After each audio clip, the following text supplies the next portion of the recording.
Hi, this is Michael Buffer, and welcome to the BoxHard Podcast. Hello, everyone. This is Mikey Garcia. It's the monster from the swamps, Regis Prograis. Hey, what's up? This is King Carlos Molina, former IBF world champ. This is Michael, the Bounty Hunter, 2012 Olympian and your people's champ. This is Charlie Edwards, flyweight champion of the world. This is Fast Eddie Chambers, and you're listening to the BoxHard Podcast with my main man, Joey Coastman. Hello everybody and welcome to episode 333 of the BoxHard Podcast. I'm your host Joey Coastman. I'm joined as ever by former heavyweight world title challenger, one of my best friends in the world. It is of course Mr. Fast Eddie Chambers. Eddie, how are you doing this week, my man? I'm good, my man. How about you? Always good when speaking with you, Eddie. Always good when speaking with you. There's a lot to go over, man. There really is. There's upsets. There's bad, poor officiating once again. It breaks my heart to say. We're going to start here, though, with one of the many upsets of the weekend. It took place on Friday, last Friday, February 25th. We're in March now. It's amazing how quick everything's flying by. But let's go to this one. It took place at the White Sands Event Center in Plant City, Florida, USA. So yeah, main event actually as well. I said it on last week's show. I gave it a mention. I didn't expect much from this fight card. I didn't actually tune in, but I saw the result. Kahn Islam, who is an undefeated fighter. I think he was, I can't remember where he was born now, but I think he's got the citizenship from Kazakhstan. He's been moved around. Anyway, 28-0, bit of a padded record. He got in there with Jimmy Kelly, who again, didn't mean any disrespect, but said he's probably one of the worst world title challengers in recent years. He got stopped by Liam Smith. Anyway, he got in with Kahn Islam and managed to upset the odds. A majority decision win over 10 rounds there for the vacant WBO global middleweight title. Very surprised that they actually gave it to the away fighter in a close fight like that. Again, I didn't see it. Maybe it wasn't close at all. But Jimmy Kelly was over the moon. And that is a huge, huge win for a guy really that I guess kind of needed a win. Because he's 25-2. Now he's 26-2. But his career just isn't going anywhere. Former world title challenger. Doesn't have a contract with a big promoter, with a big network, and he's kind of had to just take the hard path, I guess. He got his chance at a world title, wasn't nowhere near that level. Perhaps he's gone away and improved, and yeah, it's a sensational win, so I'm pleased for him, and I gotta say, I did not see it coming at all. Moving out now, another big upset that I only just learned about this week, because I didn't even, I forgot it was on, I didn't tune in, I didn't watch it, and I'm literally reading it now, and I heard about it just a few hours ago, so I haven't seen the fight. If anyone's seen it and wishes to share their views on the fight with me, please send it in. Guillermo Rigondo losing out in Dubai at the Dubai Marina. Rigondo now 20-3. A unanimous decision loss over 10 rounds against the completely unknown Vincent Astrolabio, who's now 17-3. Rigondo was even down in round 8. It was for the vacant WBC International Bantamweight title. Again, I have no comment on it, but I'm absolutely shocked to see this. Again, Rigondo is one of those Cubans who have, the question marks over their age and stuff like that. But to lose to a completely unknown guy when Rigondo was, a very good world-level fighter and, very hard to beat. And even in his last fight, I mean, many people thought he won that fight. That was at world title level there. To lose to this guy and get dropped as well. I'm completely shocked reading that. Oh boy, I kind of have been dreading coming to this card. The SSE Hydro, Glasgow, Scotland, United Kingdom. This one over here, of course, live on Sky Sports. Let's please start with the undercard, because that is somewhere I think, will be a positive start at least. So a win for Nick Campbell in a fantastic heavyweight fight against Jay McFarlane. Nick Campbell now 5-0, still undefeated. Jay McFarlane 12-6. Unbelievable the amount of weight he's put on, by the way. He was down in round 7. And yeah, TKO'd. It was for the vacant Scottish area heavyweight title. That's the first time that belt has been contested for in over 70 years. So they've got a Scottish heavyweight champion now. That man is Nick Campbell, I think a former rugby player. Regis Ramirez picking up a TKO in round 3 against Eric Donovan. Eric Donovan now 14-2. Regis Ramirez now 9-1, his 10th pro fight. He looked very good. I think the money for him to get the stoppage win was pretty much free money. It was printing money. And he had him down in the first round. And strange finish, really, in round 3. It looked like the shot clipped Eric Donovan in like the shoulder, but he was kind of ducking down, so it was kind of weird, the angle, but it looked to me like he hit him in the shoulder, but apparently, and it must have been, I think it hit him in the temple because his balance was all over the place. And Ramirez just had way too much class. It was a bit of a mismatch, and I couldn't believe that some people thought that Donovan had a chance or the odds were kind of close. So I bet on Ramirez for the stoppage. John Doherty with a win as well, now 12-1, a KO in round 2 against Jordan Grant, who's now 4-2. A draw on the undercard as well between Ebony Jones and a lady called Efticia Kafapuli, who's now 4-3 with a draw there over 6 2-minute rounds. And the main event, Josh Taylor now 19-0. He's somehow kept his a split decision win over 12 rounds against Jack Catterall, now 26-1. Both guys friends of the show. Scorecards 113-112 for Jack Catterall from Howard Foster, 114-111 for Josh Taylor from Ian John Lewis, and 113-112 the scorecard from Victor Lachlan of Scotland. Taylor was down in the 8th round, and he had a point deducted in, or just after, I think it was round 11, like in between rounds, so it counted as round 11, and Catterall had a point deducted, which shouldn't have even been a point deduction, by the way, I didn't feel, in round 10. So the fight itself was a real shocker, because I've got to say it, I didn't give Catterall much of a chance at all. I thought that maybe Taylor would stop him, but my kind of heart of hearts pick was that Josh Taylor would win on points. And Josh Taylor's a guy that receives high praise, you know. We say him and Tyson Fury, doesn't really matter which way round you put it, they are the two best fighters pound for pound in Britain. Catterall, a guy that's kind of had to wait patiently. He's been around the block. He's done a lot of sparring with various different people around the country, around the world, I should say. He's mixed it with Canelo, mixed it with Floyd Mayweather. However, he has managed to compile a record of 26-0 up until the weekend without really kind of having the big mega fights. You know, he wasn't a household name. He's not a household name. You know, his best win was probably O'Hara Davies, something like that. You know, for his record, he was kind of padded, I've got to say. You know, to get to 26-0 and have the best guy on your record as O'Hara Davies, no disrespect to O'Hara Davies, but, you know, it wasn't amazing. And Josh Taylor is the complete other way round. I mean, 18-0 he was, and in his 18 fights, there's, you know, about 10 of the opponents, or well, that's maybe a stretch, about 5 of them are better than O'Hara Davies. So everyone favoured Taylor to win the fight. Some people thought it was going to be easy, some people thought it was going to be a bit tight, but pretty much no one, you know, was favouring Catterall. Anyway, Catterall starts the fight excellently. He was outboxing Josh Taylor, and it was clever. When Josh Taylor was coming on the inside, he would tie him up.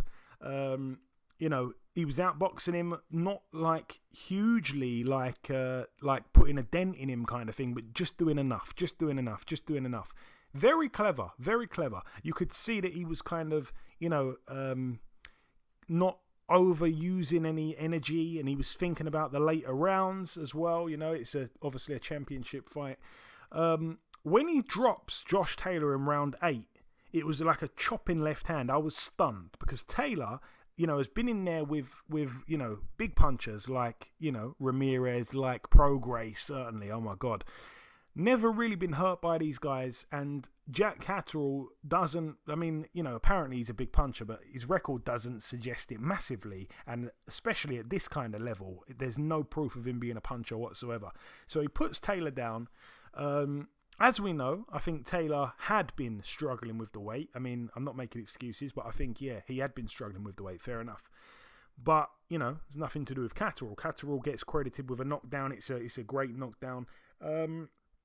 I was shocked at the defence of Taylor all night pretty much. I'd never seen his defence so leaky. The straight 1-2 from Catterall's southpaw stance. Obviously it was southpaw versus southpaw, but that straight 1-2 pretty much worked every single time.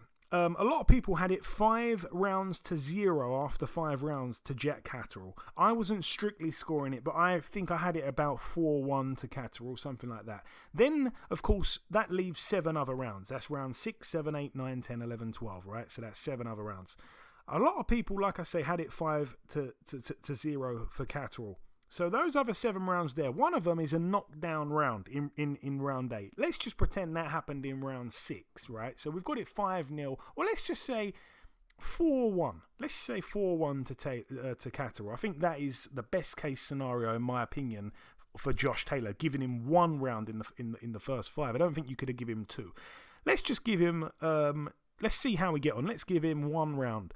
So 5 rounds have been elapsed. It's 4-1 to Catterall. Going into round 6 now, let's pretend that the knockdown happened there. So it happens, now Catterall all of a sudden isn't 4-1 up, he's 6-1 up, right? Because it's a 10-8 round.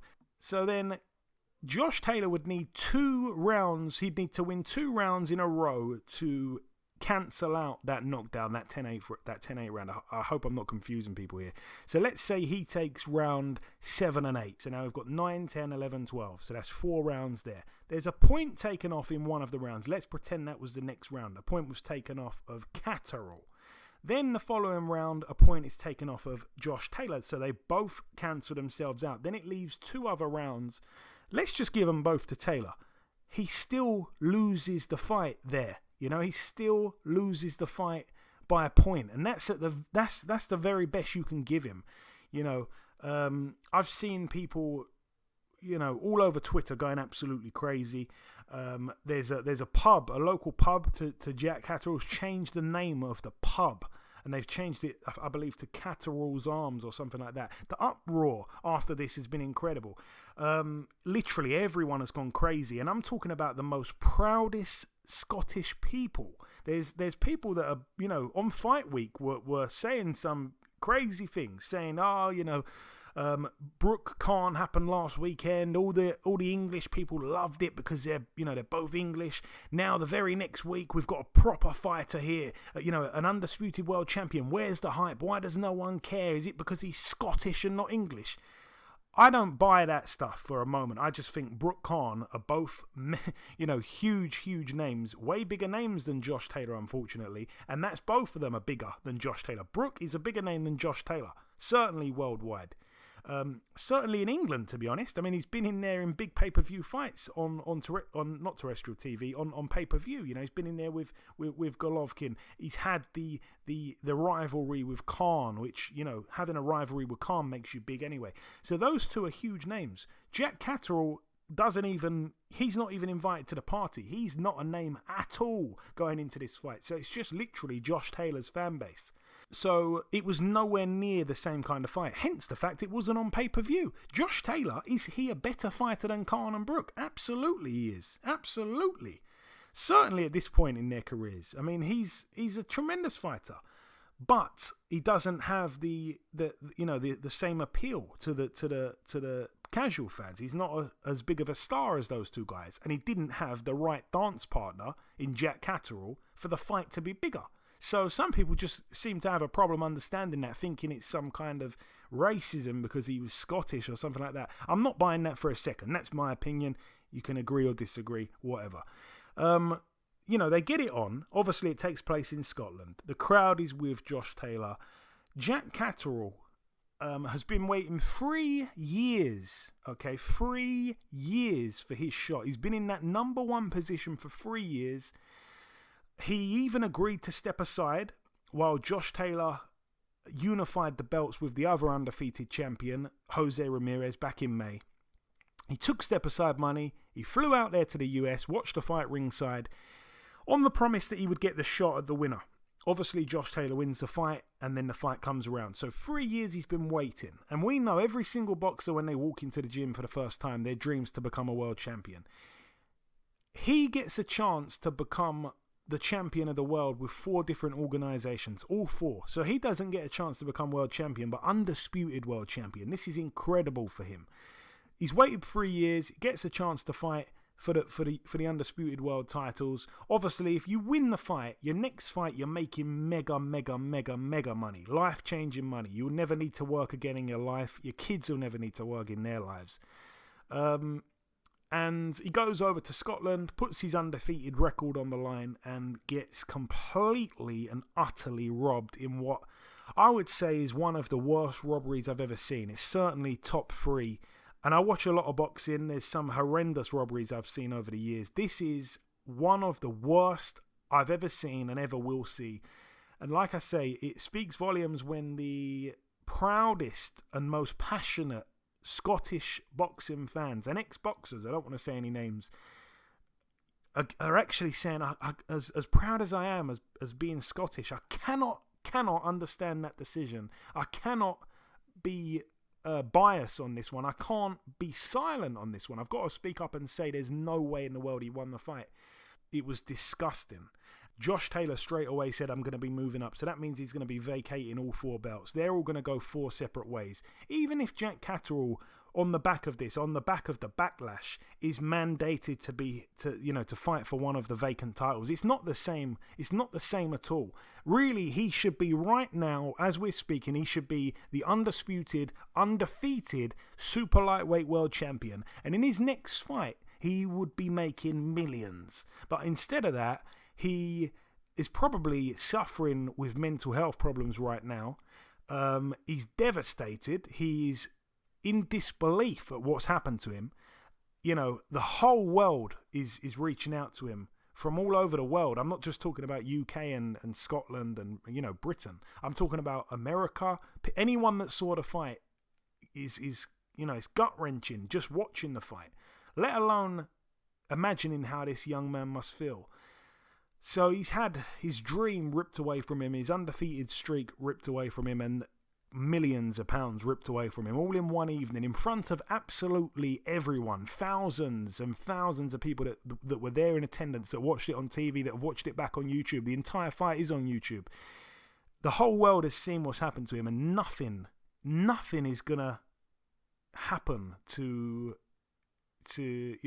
make up for what he's suffered. Nothing's going to happen at all. The best he can hope for is that he becomes mandatory for one of the 4 titles, and he gets paid, I don't know, maybe 100,000, something like that, for a world title, for a vacant world title fight, if he's lucky. Again, I said he's not a big name.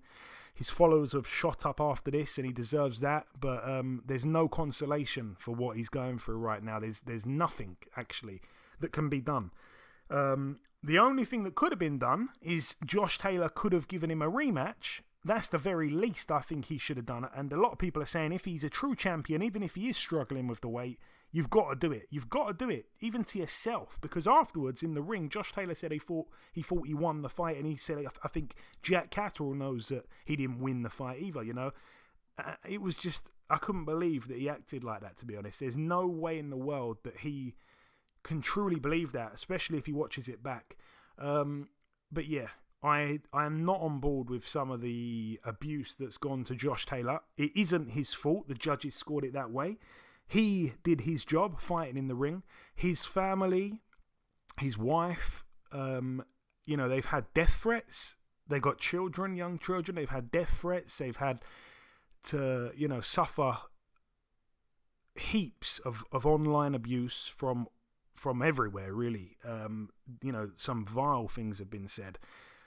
I can't get on board with that. That's just dead wrong. But yeah, this is the kind of reaction that people are having here to this disgraceful robbery that obviously wasn't Josh Taylor's fault, I must reiterate, but this is how bad it's hurt people that are not even involved with the sport of boxing. They don't even know Jack Catterall personally. And I've interviewed Jack Catterall, I think twice, since I've been doing the podcast, only twice, because his career's been, a little bit slow and steady. And I was absolutely gutted for him. I was left speechless. Ben Shalom, the promoter of the card, actually said he felt embarrassed and angry and said he wants to do everything he can to try and put it right. I don't know if they can put it right. We know how the organisations are, the WBO, WBA, WBC, IBF. I can't see them all agreeing with the same thing. They never have historically. And I don't know what's got to happen here, but it was disgraceful. I could talk about it all day.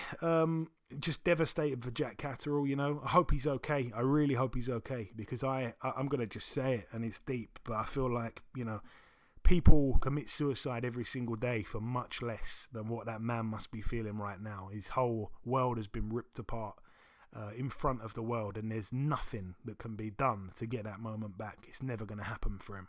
So, devastated. I'm angry talking about it now, to be honest with you. I can't even remember my train of thought. I've completely lost my head. But, disgraceful. Terrible officiating once again in Britain. Robert Smith has come out, the British Boxing Border Control director has come out and said that he watched the fight. He felt that Jack Catterall nicked it, but it wasn't a robbery in his opinion, which pretty much to me translates to nothing's going to happen to these judges and they're going to be free to make terrible mistakes once again. And I don't even want to bring you in on this, Eddie, because I know that you've talked to me before. You're very passionate as a fighter against these officials that just sit there watching a fight from one angle of the ring, and whatever they write down on their piece of paper completely is life changing for both men in the ring. It can go bad, it can go good. Someone has to lose a fight, of course, but we see it almost week in, week out worldwide, at least once a week. A shocking scorecard that ruins somebody's life and takes away their livelihood. 100%, man. It happens. I mean, I don't got to go in on the fight. I don't really have to talk about it. But yeah, it's so unfortunate, man. When you put so much effort, so much work into these fights, and then you go into the fight, do the job. All your hard work is paid off. You feel like you've done what you needed to do to win. Everybody else in the arena thinks so. Most people on earth think so. But then all of a sudden, you got these 3 people or 4 people or whatever the number of judges is. That 3 people in this situation that see the fight in a different way, or let's just say 2 of the 3. Yeah. And it's just like, how is that possible? How everyone across the globe seen the fight one way and then these 2 people didn't. It just makes you it's you got to start looking at corruption, man, and what's going on with these things, and it just really gives the sport what they call black eye. Makes it rough. You know what I mean? It's just like you can now say, okay, well, I'm fighting, but I don't know if I'm going to win. You know what I'm saying? Even if you know you're going to win, you're the better fighter. You know what I mean? But you don't know you're going to win. You know what I'm saying? Like, it was like after my fight with Tomas, I felt like I did enough to win. I felt like I did what I could do, all I could do, but then the rest of it's in the hand of the judges. And it's so unfortunate that we sometimes it just doesn't work out for you. It's sad, and it hurts. It truly does hurt the sport. Yeah, no, absolutely. And if you do get any time to watch that fight back, it was infuriating, and I'm just lost for words. I remember when it happened freshly, I was in such a shock, I just froze. I couldn't speak. I picked up my phone because instantly I'm going to tweet my reaction to what's gone on. I do that sometimes. I pick up the phone, send a tweet, and I didn't even know what to write. I just picked up the phone. My fingers just froze as well, and I was just in disbelief. I didn't even know what to type. I was It was almost as if I had been on the end of the robbery. It was just, even now, I'm lost for words. And I just feel so sorry for Jack Catterall. Man, I don't even know what to say. we'll have to leave it there. We'll have to move on. But, man, I don't know what to say, man. And as for Josh Taylor, I mean, he's going to move up to welterweight. If he's going to be that kind of fighter at welterweight, then his days are numbered because, he didn't look the same guy. Like I say, it probably was the weight, playing a part, the weight cut or whatever. Even though it's funny because before the fight, he tweeted a picture of him weighing in for the Ramirez fight, which is his last one, which he became the last one before this, which he became undisputed. A picture of him at the weigh-in. And a picture of him at this weigh-in for this fight against Catterall, and he looks way more ripped, way more in shape, and he actually said, I've done the weight right this time, and wait until you see me tomorrow night and how strong I'm going to look. And he looked the weakest he's ever looked in terms of his performance. Jack Catterall's tactics, though, I mean, unbelievable game plan, I think, from Jamie Moore as well. I mean, wow, hats off to those guys, round of applause to those guys. But yeah, they executed an excellent game plan. I think Jack Catterall, some of those people saying he didn't do enough in the later rounds, are you kidding? He didn't need to do anything in the later rounds. He actually just needed to stay on his feet and not get knocked down pretty much from round, certainly when we got to round 8. I mean, again, 5-0 or 4-1 after 5 rounds. Even if he lost a couple rounds in the second half of the fight, or even 3 or 4 or 5 rounds, whatever, he still managed to, of course, get a knockdown in round 8, which, by the way, I think the judges scored that a 9-9 round as well, by the way, which you don't see often at all. So, yeah, I don't know what to say. So, yeah, terrible.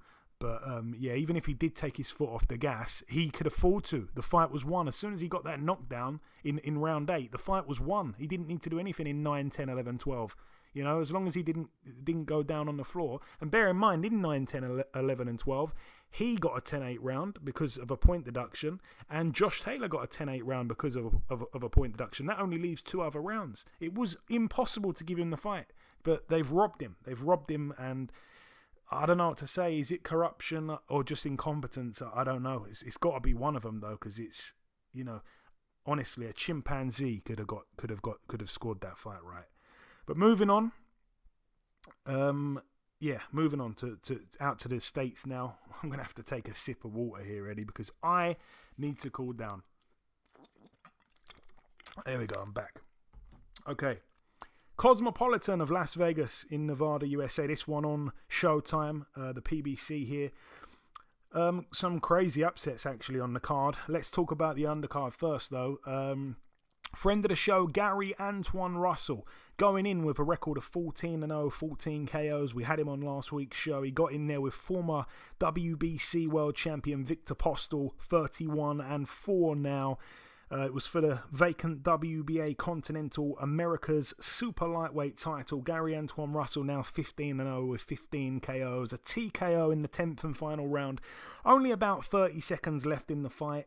Gary Antoine Russell did hurt Victor Postol with a shot, but Victor Postol was completely clear-headed, and it was an absolute stinker of a stoppage from the referee there, Michael Tegger. A disgraceful stoppage. It was so bad, and it really annoys me because Victor Postol was okay the entire fight. He wasn't hurt or anything like that, or buzzed the entire fight.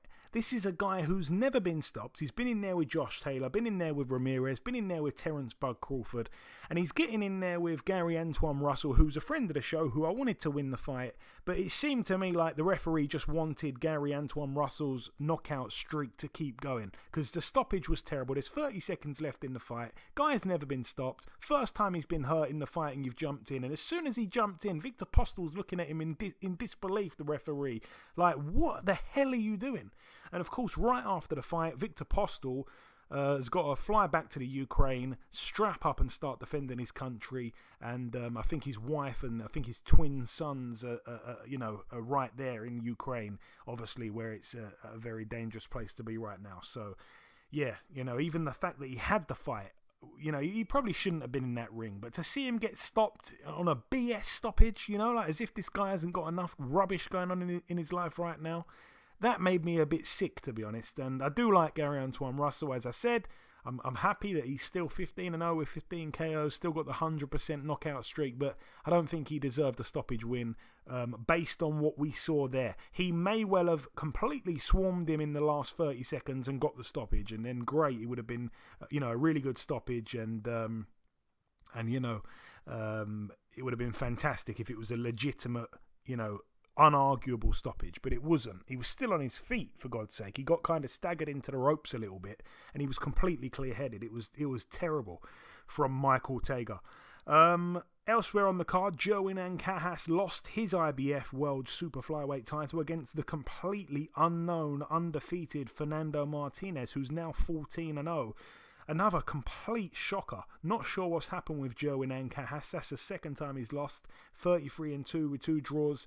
I think there was a few fights on the horizon for him. I think he was linked. I'm sure it was Ancajas who was it him who's been. It was one Filipino who's been linked with the Nonito Donaire fight. I'm sure it was Ancajas. No, it was John Real Casimero, I think, if I'm not mistaken. But yeah, anyway, Ancajas loses his world title there. Doesn't seem like the same kind of fighter that we saw a few years ago. I think he fought Jamie Conlon. He looked really good there. Anyway, moving on, another shocker. The main event, Chris Colbert, 16-1. He was supposed to be fighting for the world title, but of course his original opponent, the world champion, pulled out the fight. In stepped a late replacement who only had about 3 weeks' notice, Hector Garcia, who was undefeated. And it turned out that, he was a bit better than we all thought, because no one really knew who he was. He's now 15-0. He had Colbert down in round 7. 16-1 now, Colbert. Looks like he probably won't get that shot to fight for a world title now. I don't think he deserves it. Maybe a rematch can go on here, but almost lost every single round to Hector Garcia, and being dropped like that as well. I mean, I am shocked. I actually fell asleep during this fight, not because the fight was boring, but I just fell asleep. I was tired, and the fight wasn't overly exciting, but I fell asleep about 4 rounds in, and Colbert was losing everything. I was like, whoa, like what's going on here? So credit to Garcia, and hopefully he gets something big off the back of that. Maybe signed to a nice big promoter or something. It'd be nice. This one took place on Sunday at the O2 Arena, Greenwich, London, United Kingdom. Let's talk about the undercard first. Campbell Hatton with a win. He's now 6-0. A good win, actually. A TKO in round 6 against Joe Ducker, who's now 9-9 with 2 draws. Dempsey McKean of Australia with a win, now 21-0. A win there against Ariel Bracamonte, former Dave Allen opponent. He shut him out over 8 rounds on points there, Dempsey McKean. Fabio Wardley with a win over the American Daniel Martz. Fabio Wardley now 13-0, an actual KO in round 2 against Daniel Martz, who's now 20-10 with a draw. Martz came and had a good go in the first round, landed some big shots on Wardley. I was thinking, whoa, are we going to have an upset here? But then in the second round, as soon as he pretty much got hit with a good shot, he took a knee, and I thought, oh my God, he's actually going to stay down. It was a little bit Eric Molina-esque. And he got back up, and then he pretty much quit when he got hit again. So I'd say a little bit of a quit job. And someone on Twitter said to me, maybe they should make the fight between Daniel Martz and Eric Molina next. And I chuckled, because that's exactly what I was thinking when it happened. So I like that fight. It would be funny, and I'd sign up for it because I like weird fights. Elsewhere on the card, Galao Yafai made his pro debut, the Olympic gold medalist. He is now 1-0. A TKO in round 5 against Carlos Bautista, who's now 10-5 with a draw. It was scheduled for 10 rounds, but he didn't need all 10. He managed to do it in 5 for the vacant WBC International Flyweight title. Anthony Fowler with a win as well. He was able to beat Lucas Masik, who's now 27-4 with a draw. Anthony Fowler now 16-2, I believe, coming off that loss to Liam Smith in what was a really good fight. He was a tough guy, that Polish guy here. Karim Guerfi as well, defending his EBU European featherweight title against Jordan Gill. Gill down once in round 7, and Guerfi knocked out in the 9th round by Jordan Gill. I tell you what, this fight here was another one that really, if you haven't seen it, you probably should have a look at it. The reason I say it is because you won't see many comebacks like this very often. You don't see many comebacks like this very often. One thing I just want to say, though, is that Lee McGregor stopped Karim Guerfi back in 2021 in one round from body shots, right? I think it was from body shots, but he stopped him in one round. The very fight after that, Karim Guerfi goes away and wins the featherweight European title 2 weights up. So he moves up 2 weight classes, wins the European title straight away in the next fight. He wins, an EBU European title back. And it was against Andoni Gargo, who's not a bad fighter, the Spaniard. He's not a bad fighter, but I just couldn't believe that he even had the opportunity to become European champion in the fight after losing in one round for the European title at 2 weight classes up. So I don't know how he managed to pull that off. And I was thinking, hang on a minute, he lost the European title in a round to Lee McGregor. So how the hell is he European champion again? Where did that come from? I forgot this fight had took place because it was a bit of an obscure card down in Marbella, and it certainly wasn't televised in the UK or anything like that. But he managed to pick up the title on a split decision. Anyway, he comes back against Jordan Gill. Jordan Gill, I think, has his limitations a little bit. Another guy who kind of reminds me of Zelfa Barrett, the way he padded out the record, then had a step up and got annihilated, really, from an unknown Mexican fighter, Mario Tinoco, and then he blamed it on having food poisoning. Okay, we'll let him off there. Come back with a good few wins, looked okay again, but when he stepped up to this kind of level again, he was found in a world of trouble against Karim Guerfi, who, when we get the measuring stick out, got blown away by Lee McGregor. So straight away, Jordan Gill is struggling in this fight big time. And there was a point where he's pinned on the ropes, his legs have gone because he's been hit on the chin flush so many times, and his face is blowing up. Like his face, both eyes are swollen, one of them is almost shut and it's getting kind of hard to watch. And he's pinned on the ropes, and his trainer, Dave Caldwell, is saying, stay on the ropes until your legs feel okay again. So he spent about 2 or 3 rounds just literally standing in the same position on the ropes, trying to parry the shots, trying to avoid the punches that were raining in on him. And his opponent, Karim Guerfi, was just completely going for it, throwing the kitchen sink. And I guess, in a way, he did end up rope-a-doping him. And I don't like to use the rope-a-dope when it's not done as good as Muhammad Ali. That was the real rope-a-dope against George Foreman, the Rumble in the Jungle. There's nothing been quite like it since. I don't think Muhammad Ali was on the verge of being stopped. He wasn't being hit clean. A lot of the work from George Foreman was to the body. But here, this guy's face was busted up. That's not the same as Muhammad Ali. His face wasn't busted up. And literally, they were on the verge of stopping that. And it was terrible. And he was taking big shot after big shot after big shot. Karim Guerfi was winning the fight, and then off the ropes he comes with a huge right hand, and Guerfi pretty much walked into it, and that was the end of the fight. So it's one of the most craziest comebacks in a fight. It reminded me a little bit of Andy Lee against John Jackson, if people remember that one. That's one of my favourite comeback knockouts ever, when Andy Lee kind of gets staggered into the ropes on the other side of the ring, and John Jackson walks straight over to him in a straight line and gets pelted with that devilish left hook that Andy Lee possessed. Oh man, it was disgusting. Was it a left hook or was it I think it might have been a right hand. I can't remember now. But anyways, unbelievable. So yeah, Jordan Gill's comeback knockout was certainly one to watch. And the main event, Lawrence Okoli, now 18-0, a unanimous decision over 12 against Mikhail Cieslak, the Polish fighter, now 21-2. Very, very tough guy. Been the distance now with Lawrence Okoli and Makabu. Down in the 5th round, it was a short kind of right hand to the chin. He went down on one knee and got straight back up. It was that kind of knockdown. It didn't seem like it bothered him too much. I don't think he was really overly hurt.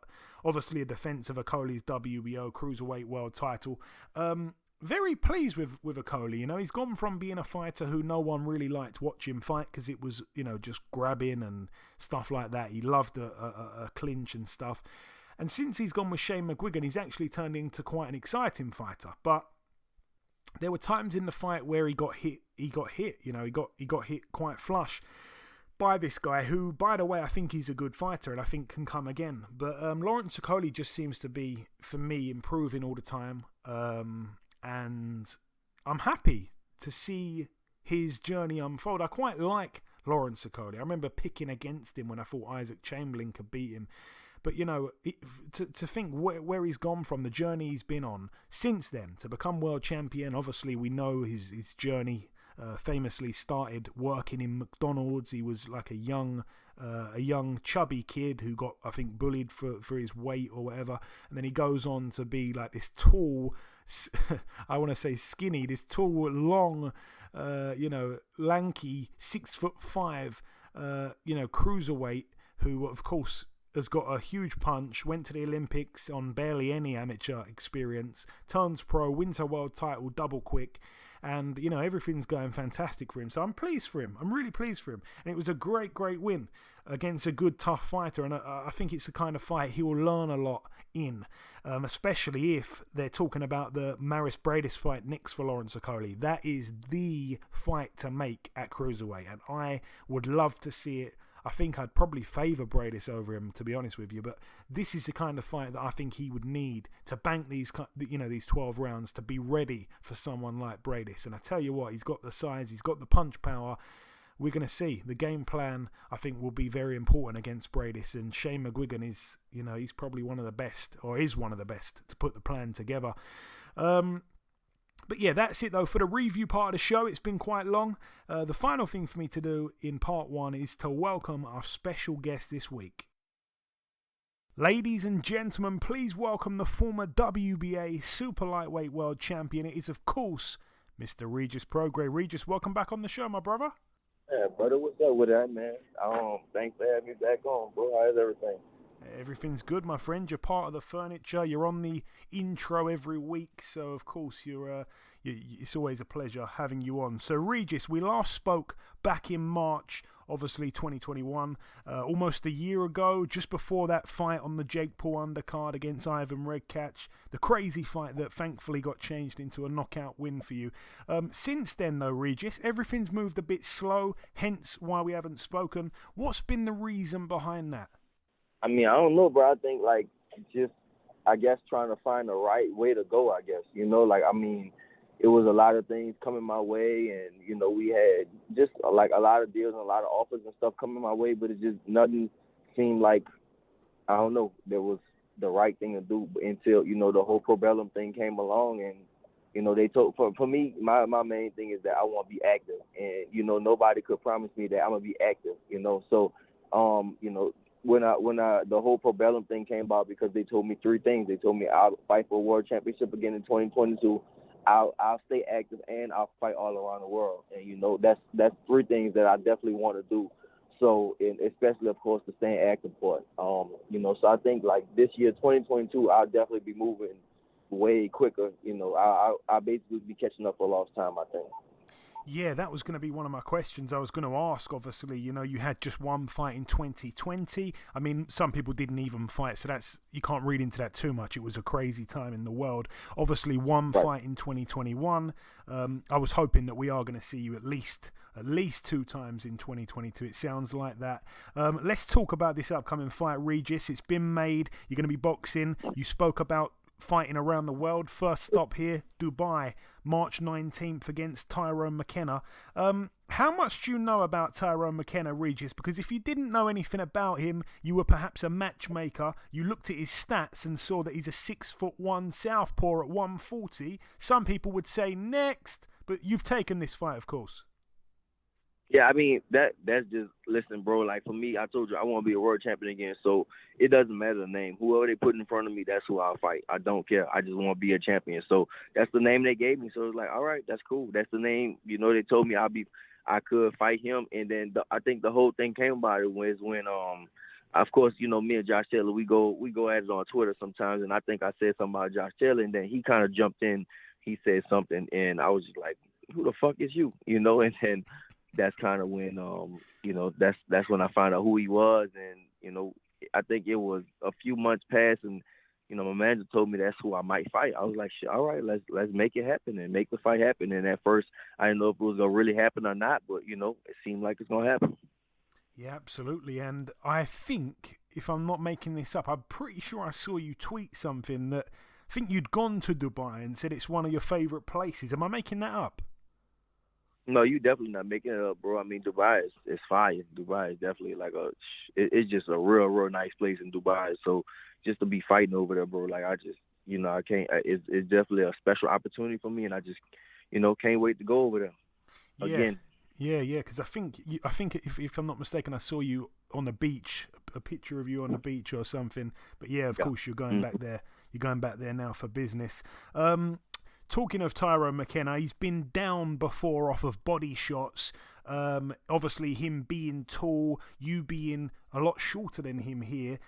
Sometimes hitting a tall, skinny guy to the body is a great idea during a fight. Will we see you go into that body with your famously very hard hands? Oh no, you go straight. You don't know where to go on. You can go both, but straight. My bad. People don't know directions in the car over here in LA.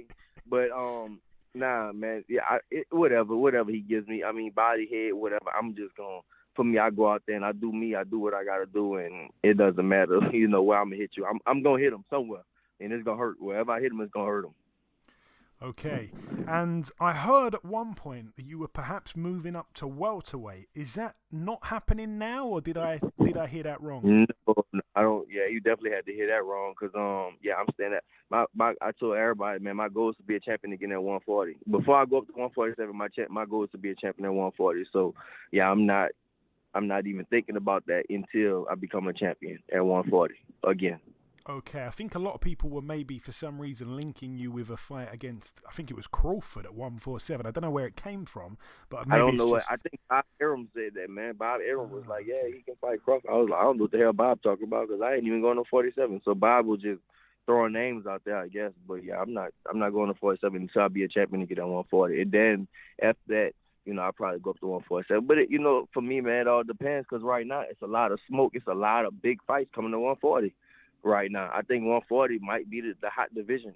47 was a hot division for a long time, but, you got 140 is probably the next year, 2 years, 140 is going to be hot. So it all depends. I mean, I might stay at 140 or go to 147. But right now, before I even think about going to 147, I won't be a champion again at 140. And you just mentioned there's some great fights taking place soon. I want to get your opinion on one here. Jose Ramirez, Jose Pedraza, 4th of March, the Battle of the Joses. Who's going to be the best Jose? Oh man, that's actually it's a good fight, man. It's a good tough fight for both of them. I think maybe Ramirez might be able to pull it off, but at the same time, man, that's a tough fight. So it's a good, and I think it's gonna be a good entertaining fight and a good pretty even fight. But I Ramirez. Yeah, Ramirez. A lot of people saying that. I just think it's going to be interesting to see how he comes back after his first loss. Also, on the undercard of the fight that you're having, a guy that I think you told me about a few years ago. I hadn't heard of him till you mentioned him to me. O'Shaquie Foster is on the card as well. He gets in with Mohamed Kuja Yakubov. A bit of a mouthful to say his name, but that guy Yakubov, I think, ranked number 2 in the world with a WBO at super featherweight. Is this perhaps going to be Foster's breakout fight on a worldwide kind of scale? I spoke with him, bro, and I mean, this dude is like super talented, super special. So, yeah, I mean, I don't care who you put him in the ring with, bro. He's gonna like anybody. He'll beat anybody at that weight, whatever weight he's at. He'll beat anybody. Like, that's just how talented he is. So, you're hearing it first from me. He just, he needed the machine behind him, the marketing, more marketing and stuff behind him. But I mean, he's like super. I spar with him, and like he's way smaller than me, and like he'll give me trouble sparring and stuff. So that dude is like good, real good. That means a lot coming from you. I remember you telling me about the guy a few years ago, and I remember looking up his record, and it wasn't the prettiest looking record, and I wondered if perhaps, his best work stays in the gym and doesn't really come out on fight night, but this is the kind of fight that I think will bring it out. It's going to be exciting to see his fight as well as yours. Just finally, Regis, as always, I like to throw it over to you if you've got any closing words, particularly to your fans here in the UK that you know firsthand absolutely love you. What's your closing message before we wrap it up, my man?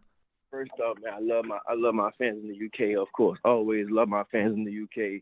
Thank y'all for supporting me, man. When I came over there, people just showed me, the whole UK, they showed me a whole lot of love when I came over there. So I love the UK. I don't know if I'll come fight there again, but I would definitely come. I want to come there for a vacation. For sure, I want to come there for a vacation one day and just, holler at all my people out there. And I just, like I said, everything was cool, man. So like I said, thank y'all for supporting me, all of UK, everybody, all my fans, all that. And of course, I got bunch of love for the UK. No, absolutely. And if you do come back for a fight, I think Lewis Ritson is a fight still there. Perhaps if you're coming for a vacation, I'll see you at the airport. Regis, right. I just want to say it's always a pleasure speaking with you. I want to thank you for your time. Best of luck, of course, for March 19th out there in Dubai. And I'm sure we'll speak sometime afterwards. Of course. Thank you, brother. Have a good one, bro. Okay, now it's time for part 2 on this week's show. This part, of course, the news part of the show. It is official, April 23rd at Wembley Stadium. Tyson Fury, Dillian Whyte on BT Sport box office. They're trying to expand the the number of fans that can attend. They're trying to get to 100,000.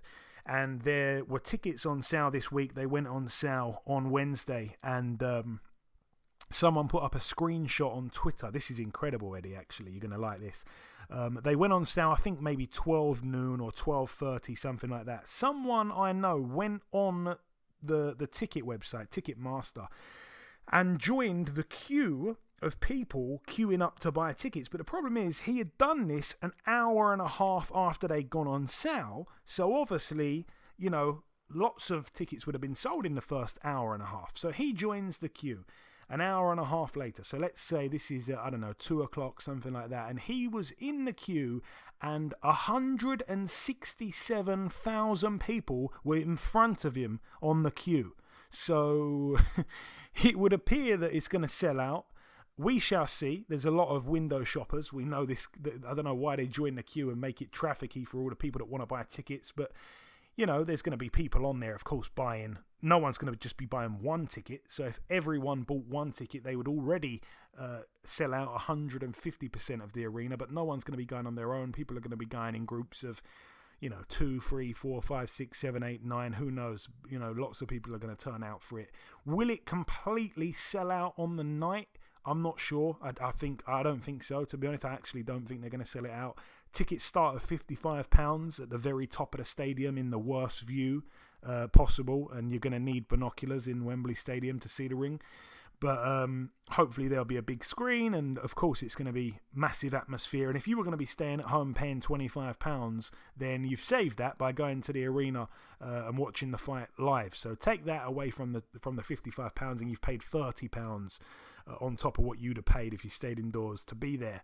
So it's a choice you can make. But again, I think all the tickets have quote unquote sold out, I believe, and people are already, of course, reselling them. But anyway, mega event, and it's fantastic for that fight to take place. It is one of the biggest fights that can be made in heavyweight boxing, especially in the UK, and it's great to have it here in London. Canelo Alvarez has signed a multi-fight deal with Matchroom and DAZN. Of course, he is signed straight away to fight Dimitri Bivol for Bivol's WBA light heavyweight world title. That one to take place on May 7th. What else do we have? Miguel Berchelt as well, returning to the ring, I think, for the first time after losing his not losing his he already had a loss, didn't he? But he lost to Oscar Valdez. He got knocked out in the most brutal knockout of 2021. He gets in with former world title challenger Jeremiah Nakafila, who of course Shakur Stevenson boxed, I think it was early last year. So this is Miguel Berchelt's chance to come back with a bang, and if he stops Nakafila, he does something that Shakur Stevenson didn't do, because Stevenson didn't put him away or really even hurt him at any point in the fight. So Berchelt can come back and look good there with that opponent. That one is March 26th. All the best to Nakafila, the Namibian policeman who owns a pub. We've had him on the show before. Cool guy. That's it for the news, though. Moving on now to the preview part of the show. Just 2 cards to mention. They're both in the States. This one takes place on ESPN+. Let's start with this one. It's actually Friday night, so tomorrow night, and on the card we have friend of the show Hector Tanahara, 19-1, coming off that loss to William Zepeda. He's in an 8-rounder against Miguel Contreras, who's 11-1. It's a good fight there, by the way. Also on the card we've got Gabriel Flores Jr., 20-1, getting in with Abraham Montoya, who's 20-2 with a draw. We've also got Joet Gonzalez, former opponent and the brother of Shakur Stevenson's ex-girlfriend. Joet Gonzalez, 24-2.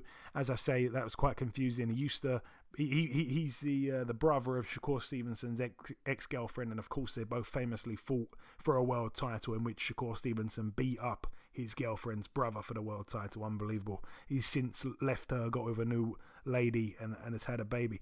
Anyway, he gets in, Joet Gonzalez, with João Santissima, who is a former opponent of Emmanuel Navarrete. Yeah, Emmanuel Navarrete. He's 21-3. That one over 10 rounds could be interesting. But the main event is the battle of the Jose's. Jose Ramirez, 26-1, coming off his first loss as a pro, losing back in May to Josh Taylor for the undisputed titles. In that unification for all the belts, in a 12-rounder here against Jose Pedraza, 29-3. A fight I've always been high on, to be honest with you. I think it's a lot closer than people think. You know, it's going to be interesting to see how Ramirez comes back after losing, because he did lose. It was a close fight. He gave it his absolute all. It's not like he got battered, but he did get dropped a couple of times, didn't he, in the fight?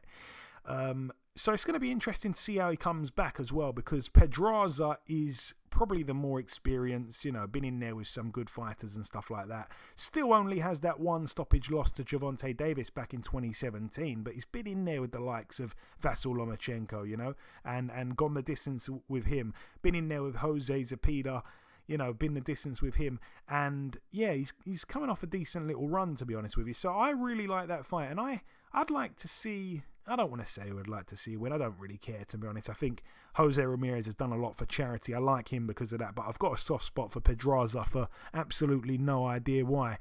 So yeah, all the best to both the Jose's there.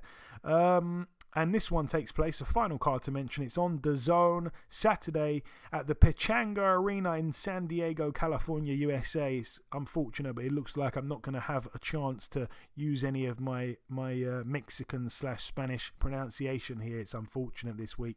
I like doing it. On the undercard, the debut of Australia's Skye Nicholson, who is a female fighter. A lot of people really like the look of her. She is having her pro debut here against Jessica Juarez, who's 3-0. That's over 6 2-minute rounds. Skye Nicholson is a little bit like the complete opposite of Ebony Bridges. Aside from they're both Australian, she is kind of, people, I say the opposite. People like the look of both of them, but Ebony Bridges, I think, is fair to say, is a lot more out there. I think Skye Nicholson's a lot more reserved. I believe she's moved to the UK now and is training full-time over here. Ebony Bridges seems to kind of go here, there, and everywhere. And by the way, Ebony Bridges actually blocked BoxHard Podcast recently on Twitter, and I'm not sure why. So, yeah. Skye Nicholson, I think, is the more professional, if I have to put my neck on the line, which I will. So, yeah. Mark Castro as well on the card, 5-0 in a 6-rounder against Julio Madera, who's 3-1. We've got Diego Pacheco, 13-0 in an 8-rounder against Genk Pilana, who is 9-3 with a draw. That one's over 8 rounds there. I want to see him stepped up. We hear great things about Pacheco. Still very young, but, I'm seeing a lot of these opponents that all have similar looking records, 9-3, 8-5, those kind of guys, Solomon Sissoko, 14-0. I'm wondering if he's still being managed. I think he was being managed at one point by Anthony Joshua. I'm not sure if that's still going on or if it's even the same guy. Anyways, this one's for the WBA Intercontinental Super Welterweight title. He gets in with Roberto Valenzuela Jr., 23-2. We've got Angel Fierro, 19-1 with a draw, fighting for the WBO NABO lightweight title against Juan Carlos Burgos, who's 34-6-2. We've got Mauricio Lara. This is the first time we've seen him since his I'm not sure if it ended in a no contest or a what do they call it? A draw. What do they call that again? Technical draw. I'm not sure if it was a technical draw or a no contest with Josh Warrington, but he's out here 23-2 with a draw in a 10-rounder against Emilio Sanchez, who's 19-1. And the main event is a fantastic fight. Roman Chocolatito Gonzalez, 50-3. Fighting Julio Cesar Martinez, 18-1 over 12 rounds. I thought there was going to be a belt on the line, but it looks like there's no belt on the line here.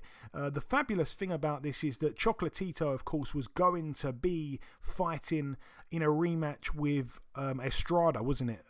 Which was a fabulous fight of last year, but he was going to be having the rematch with him, and I'm not sure why he pulled out the fight. It might have been COVID, but in stepped Julio Cesar Martinez, who of course is the WBC flyweight world champion. So he's moved up here to Superfly for this one. And I thought that Roman Gonzalez had a world title, but no, he lost a split decision to Estrada. So no belt on the line, but it's going to be very, very, very interesting because the last couple fights, I got to say it, Julio Cesar Martinez, even though he's like a wrecking ball, and he really, really is, if you've ever seen him fight, he's just 100 miles an hour and he throws every punch with mean intentions, hasn't really looked as dangerous as he did maybe 3 years ago, something like that, 2-3 years ago. You know, when he had the fight with Andrew Selby, had the fight with Charlie Edwards, the fight with Christopher Rosales, he had the fight with Jay Harris, and that kind of was, I think, a little bit of the turning point, really. Went the distance with Harris, which was a bit of a shock. Harris performed out of his skin. But then since then, he had a kind of low-level fight against Moises Calleros, beat him early. And then the fight after that, it took him a few rounds to get rid of Joel Cordova. Some people were a bit annoyed, banking on the early knockout. It didn't happen. Then, of course, in his last fight against McWilliams Arroyo, it ended in a no contest because Arroyo, couldn't continue because of an accidental headbutt. Whether or not you believe him or if he was putting it on, we don't know.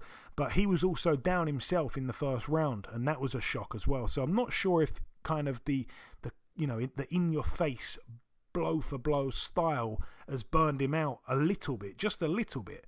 We're going to see, though. He's moving up a weight here, and he's getting in with Roman Gonzalez, who, again, some people thought was way over the hill 6 years ago, but seems to be pulling out brilliant performances again. He's found some kind of second wind in his career, and he can really punch as well. So it's going to be very interesting. You've got to watch that fight and pay respect, really, to the little men there at Super Flyweight. But that is it, though, for the preview part of the show. In part one, we did the review part. It was quite long. I'm apologising now if it was a bit too long for you. I do apologise. I just had to make myself clear about the Catterall Taylor stuff. Then we welcomed our special guest, which of course is former super lightweight WBA world champion Regis Prograis. And then in part two, we did the news, and I've just wrapped up the preview part there. The final thing for me to do is to come in with the outro, which I'll do in just a few seconds. Okay, and this wraps up episode 333 of the BoxHard Podcast. I've been your host, Joey Coastman. Eddie Chambers has been with me for the duration of the show. A big thank you to our special guest on this week's show, the former WBA Super-Lightweight world champion Regis Prograis. The biggest thanks of all, though, goes out to you, the listeners, once again. I do just want to throw in a quick side note. The interview with Regis was recorded about 10 days ago, so that's why nothing got mentioned about Josh Taylor's fight at the weekend, and I'm annoyed now, of course, because I would have loved to hear his opinion on it, but I guess I just never really gave Catterall a chance, and therefore didn't see any problem with holding back the interview for a week when I wasn't sure who to get on as a guest. So apologies for that, but yeah, that's about everything from myself. Enjoy your weekends, people, stay safe, and we shall see you all again next week.